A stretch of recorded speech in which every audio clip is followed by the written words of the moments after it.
A working makeup artist can take a woman of 60 from tired to luminous in under an hour, using the same foundation, the same blush, and the same powder already sitting on your bathroom shelf. Clients assume the kit holds some rare professional product. It does not. But watch an artist's hands backstage and the real difference appears. The secret lies in 10 small habits of application, habits professionals learn on real faces and almost never explain at the department store counter. We are counting down all 10 today, and a few might surprise you. First, the frame that makes all 10 make sense. Your skin changed and your routine did not. After 50, skin produces less oil, holds less water, and moves more freely over softer support beneath. The products designed for the surface you had at 30 still perform exactly as designed. They grip, they mattify, they lock. On the surface you have now, those same strengths turn into clinging, creasing, and dragging. So the fault sits in the match between formula and surface, never in your face. It is not new products you need, it is new hands for the ones you already own. Each secret that follows changes touch, order, or placement, and each one costs nothing. Have your usual foundation, a cream blush, an eye cream, and a lash curler somewhere within reach at your vanity. Let us begin. Secret number 1. Mix moisturizer into your foundation before it ever touches your face. Full coverage foundations earn their reputation through load. A formula like Estee Lauder Double Wear carries a heavy dose of pigment and matting powders such as silica in a silicone base built around dimethicone, and that recipe was engineered to sit tight and refuse to move. On younger skin, the payoff is a smooth, sealed finish that survives a 12-hour day. On mature skin, the same density reads as weight. The pigment settles into the fine lines around the mouth. The silica drinks what little oil the cheeks still make. And by the middle of the afternoon, the face looks coated rather than covered. Makeup artists solve this with a mixing habit, not a shopping trip. On the back of the hand, they place 1 pump of foundation beside a pea-sized dab of moisturizer, then blend the two together with a fingertip until the color turns even.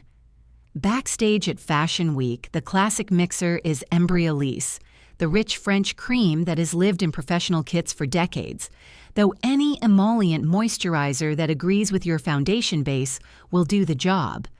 Pair a silicone-based foundation with a cream that contains some silicone or oil, and pair a water-based formula like a light gel cream with a water-based partner. Matching the bases keeps the mixture smooth. Mismatching them makes the film ball up and peel into little crumbs as you blend. The chemistry behind it is simple. The moisturizer dilutes the pigment load so less powder and color sit on the surface, and its softening ingredients keep the dried film flexible instead of stiff. A flexible film bends with your expression lines instead of cracking along them. Coverage drops by roughly 1/3, and in exchange, the foundation starts behaving like a tinted veil of skin. Apply it from the center of the face outward with fingers or a damp sponge, then add a second thin, pass only where redness or shadow genuinely needs it, usually around the nose and chin. 2 thin coats placed with intention will always outlast 1 thick coat spread everywhere. Check the mirror at 4 in the afternoon and the difference is plain.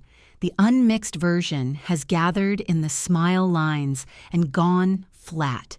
The mixed version still looks like skin with the lights turned up. A thinner film always looks younger than a thicker one. The next secret costs even less because it only asks for your own body heat. Secret number 2. Warm every cream product on the back of your hand before it goes near your face. Cream sticks, cream blushes, and cream compact foundations hold their shape because chemists build them on waxes. Carnauba wax and beeswax keep a stick like the Hourglass Vanish foundation solid in its bullet at room temperature. Straight from the tube, that wax structure is firm, and firm product needs pressure to spread. Pressure is exactly what thinning skin cannot spare. Dermatologists warn that mature skin has a thinner support layer and less elastin, so it shifts and folds under a dragging stick, and cold product skips across dry patches instead of melting into them. The professional fix takes about 10 seconds. Swipe the cream onto the back of your hand, then work it in small circles with your ring finger until it turns glossy and slack. Skin sits close to body temperature, and those few degrees of warmth are enough to soften the waxes and thin the texture of the cream. What was a stiff paste becomes a sheer, spreadable balm that moves without tugging. Artists also treat the back of the hand as a palette because it meters the dose. Product picked up from the hand arrives on the cheek in a fraction of the amount a direct swipe deposits, and a small dose is easy to build while a heavy one is miserable to remove. There is a wear payoff as well. Warmed cream fuses with the foundation beneath it and dries down as one single layer. Cold cream sits on top as a separate patch, and separate patches are the ones that fade unevenly and cling to the soft down along the jaw by lunchtime. Mature reviewers often describe cream blush as streaky on their cheeks, and in nearly every one of those cases, the blush went on cold and firm, straight from the stick to the face. So before any color touches your cheek, let your hand do the melting. Temperature is a tool, and you carry it everywhere. Secret number 3 sounds backwards until you see how it wears at dinner. Secret number 3, put your cream blush and cream contour on first, underneath the foundation. Artists call this underpainting, and it sits behind many of the lifted, sculpted faces you see on women in their 50s and 60s on a red carpet.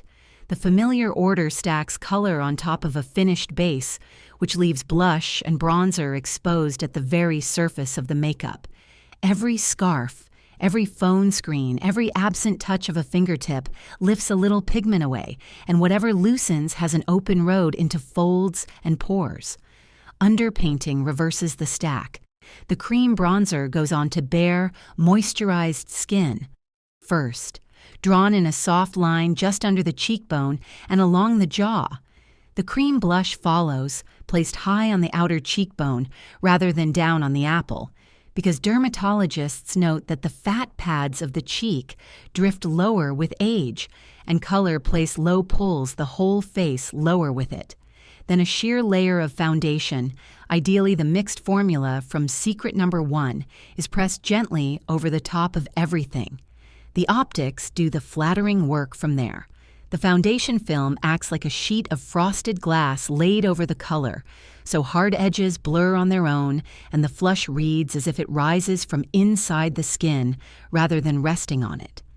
Nothing needs aggressive blending, which spares delicate skin all that rubbing. And because the color sits protected beneath a layer instead of exposed on top of one, it has nowhere to migrate. A cream stick from Milk Makeup or a pot of Fenty Beauty Cheeks Out both work well here, though the order matters far more than the brand name on the label. The wear test tells the story best. Color applied on top begins softening by early afternoon and is often vanished from the highest point of the cheek by dinner. Underpainted color is still sitting exactly where it was placed when the evening news comes on. Order decides how long a face holds. Now we reach the under eye, where so many complaints about makeup after 50 begin. Secret number 4, eye cream before concealer every single time, with a 2-minute wait between them. The skin under the eye is the thinnest anywhere on the face, and it thins further with each decade as collagen production slows. Thin, dry skin develops a crepe texture of tiny crossing lines, and concealer is almost perfectly designed to expose it. Concealers pack dense pigment, plus silica, into a small amount of base, so the formula grabs the top of every little ridge and shadows every valley beside it. That is why concealer can look flawless at 8 in the morning and etched into a dozen fine lines by 10. The professional habit lays a cushion down first, a light eye cream built on humectants, meaning water magnets like glycerin and hyaluronic acid, pulls moisture into those surface cells and temporarily plumps the crepe from beneath. Something simple and fragrance-free works best, like CeraVe Eye Repair with its ceramides, or any quick-sinking gel cream you trust. The soft residue it leaves behind gives the surface a whisper of slip, and concealer glides over slip instead of grabbing at texture. The weighting matters as much as the cream itself. Give it 2 full minutes to absorb while you do your brows or brush your teeth. Concealer applied onto wet cream slides straight into the fold beside the nose within the hour.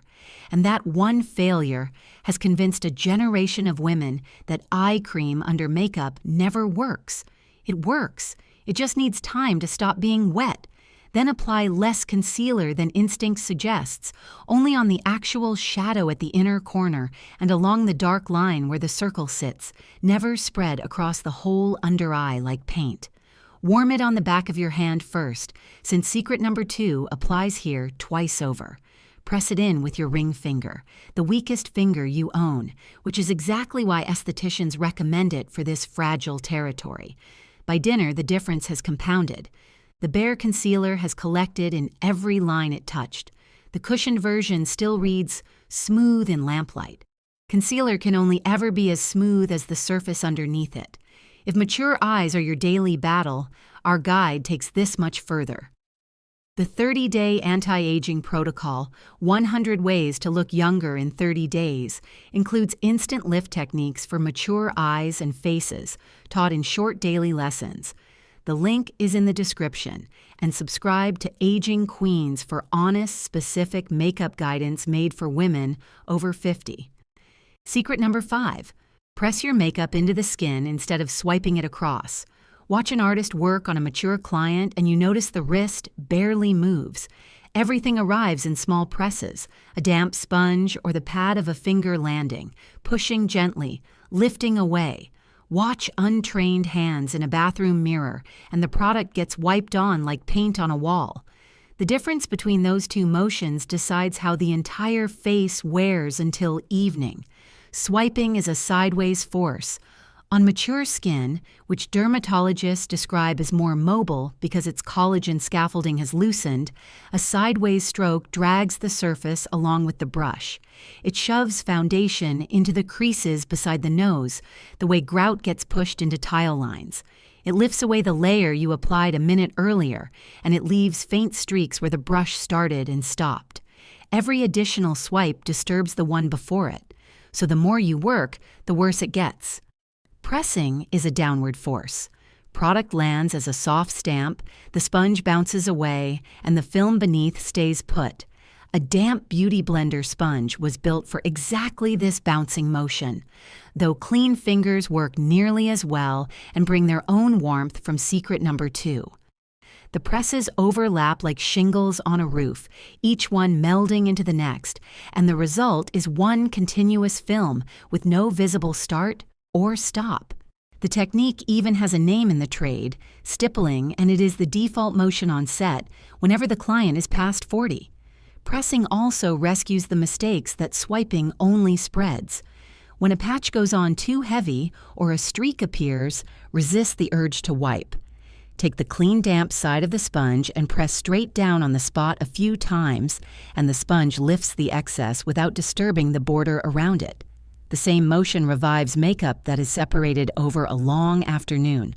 A few firm presses with clean fingertips push the film back into contact with the skin, and the patchiness closes up without a single drop of new product. Apply it everywhere. Press foundation, press concealer, press cream blush through its foundation veil, and press powder in the few places powder is still welcome. The single biggest change shows beside the nose. Swiped concealer collects in that fold by noon almost without fail, while pressed concealer usually survives the whole working day. Press it in and it stays where you put it. Secret number 6, powder the T-zone only and leave the rest of the face alone. Setting powder does one job. Talc and silica, the absorbent minerals that make up the bulk of most powders, including the beloved Laura Mercier translucent, soak up whatever liquid they touch. On oily young skin, that means hours of shine control. On mature skin, the cheeks barely produce oil anymore because the oil glands slow their output steadily through and after menopause. So on a mature cheek, Powder finds nothing to blot except the skin's own scarce moisture and the softening ingredients keeping your foundation flexible. It drinks both. The foundation film stiffens, and a stiff film cracks along every expression line and turns flat and gray in daylight. Meanwhile, the center of the face still shines on its own schedule. The nose, the chin, and the middle strip of the forehead keep more active oil glands for life. And that is the honest shine powder was invented to manage. So place powder the way a professional does. Trade the big, fluffy dome brush for a small tapered brush or a velour puff. Pick up a little powder, tap off the excess against the jar, and press it only down the sides of the nose, across the chin, and up the center of the forehead. Skip the cheeks entirely. Under the eyes, either skip powder altogether or press in. The barest breath of it with a puff. Never buffed around with a brush, and only if creasing truly demands it. For the middle of the day, retire the compact in your handbag as well. Repowdering over worn makeup stacks fresh talc onto tired foundation, and the layers turn cakey within minutes of leaving the restroom mirror. Blotting papers do the same job with none of the buildup. Press one flat against the nose and the chin, let the sheet drink the shine, and the makeup underneath stays exactly as it was at 9 in the morning. One thin paper leaves nothing behind, and nothing is precisely what a mature cheek needed all along. Mature reviewers describe full face powdering with the same word again and again: dusty. A finer powder does not fix that, and a more expensive one does not either. Territory fixes it. Give powder the 3 zones that still produce shine, and keep it far away from everything that does not. Secret number 7. Brush your brows straight up before a pencil ever touches them. Brow hairs thin with age. They grow in finer, fewer, and lighter, and the tail of the brow is usually the first casualty. The instinct is to compensate with more pencil, and more pencil is exactly what hardens a face. A heavily drawn brow on mature skin reads as a solid block, and a solid block pulls the eye toward every line beneath it. Artists start with a spoolie brush instead. Combing the hair straight up does 2 jobs at once. It lifts the brow a visible few millimeters, which opens the whole eye area the way a solid night of sleep does, and it reveals where the real gaps actually are. Much of what looks like sparseness is just hairs lying flat and crossed over each other. Once they stand up, the true empty spots show themselves, and they are always smaller than they seemed in the magnifying mirror. Then fill only those true gaps, using light, short strokes that imitate individual hairs, with a fine-tipped pencil, like the Anastasia Brow Wiz. Choose a shade 1 step lighter than your natural brow color, because dense dark pigment against thinning, silver-streaked hair is the exact combination that reads harsh under kitchen lighting. Finish by combing everything up once more and setting it with a clear or tinted gel, such as Benefit Gimme Brow, so the lift holds its ground until you wash it off at night. And if gray has moved in faster than any pencil can flatter, a tinted gel alone often serves better than a pencil at all. The tiny fibers in a formula like Gimme Brow cling to each existing hair, deepen the color by a shade, and thicken the look of the whole brow without drawing a single mark on the skin. Marks on the skin are what age a brow. Color that lives only on the hair never will. The order is the entire secret. Brows filled first and brushed after collapse back into flat, drawn on shapes before you even reach the car. Brows lifted first and filled second stay feathered and alive all day, and the lifted tail carries the outer corner of the eye up with it. Lift the hair first and the pencil has far less to do. Secret number 8. Curl your lashes at the root with soft pulses, never one hard clamp. Lashes change along with everything else. They grow in shorter, sparser, and straighter, and they turn brittle enough that eye doctors caution against rough handling, because a lash lost after 60 is slow to grow back. The standard curling habit makes all of this worse. One firm clamp in the middle of the lash bends the hairs into a sharp right angle, a crimp instead of a curve, and on brittle lashes that crimp can turn into a clean snap. The professional motion is smaller and far gentler. Open a curler with a fresh silicone pad, a classic like the Shu Uemura fits most eye shapes, and place it as close to the root as your lid comfortably allows. Then squeeze lightly, release, and repeat several quick pulses without moving the tool at all. Walk the curler a little way up the lash and pulse again. Those pulses build a gradual curve from the base, the shape lashes held naturally decades ago, and a curve that starts at the root lifts the entire lash line so light can actually reach the eye. The eyes read brighter before mascara is even open. 2 cautions keep the habit safe. Replace the little silicone pad the moment it shows a groove, because a worn pad lets the bare metal edge press against the lash, and metal against hair is what causes the crimp. And always curl before mascara, never after, since a curler squeezing dried mascara will take lashes with it when it opens. Keep the tool clean, keep the lashes bare, and keep the pulses gentle. That sequence protects every lash you still have. Mascara choice then protects the work.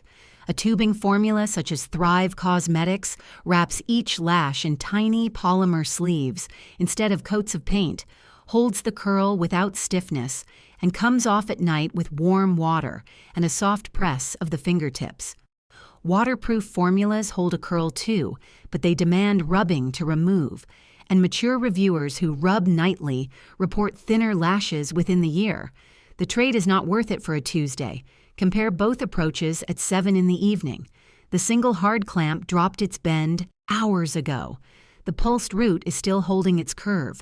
The root sets the curve, so start there. Secret number 9 might be the fastest one on this whole list. Secret number 9. Add 1 single drop of liquid luminizer into your foundation. Young skin looks lit from within because it is smooth enough to bounce light back evenly. Mature skin scatters that light because a surface with fine texture reflects in 100 directions at once, and scattered light reads as dullness no matter how healthy the skin underneath may be. Luminizers exist to return the bounce. The good ones suspend ultra-fine mica coated with titanium dioxide, pearl particles so small they read as glow rather than glitter, in a lightweight fluid. Charlotte Tilbury Hollywood Flawless Filter and the iconic London Illuminator are the 2 bottles artists reach for backstage. The habit that separates professionals from everyone else is where the luminizer goes. Worn on top of finished makeup, highlighter sits at the surface, and on mature skin, the surface is exactly where the texture lives.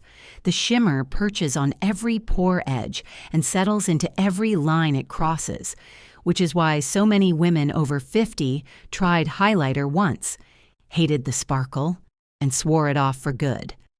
Mixed into the base, the same pearl behaves completely differently.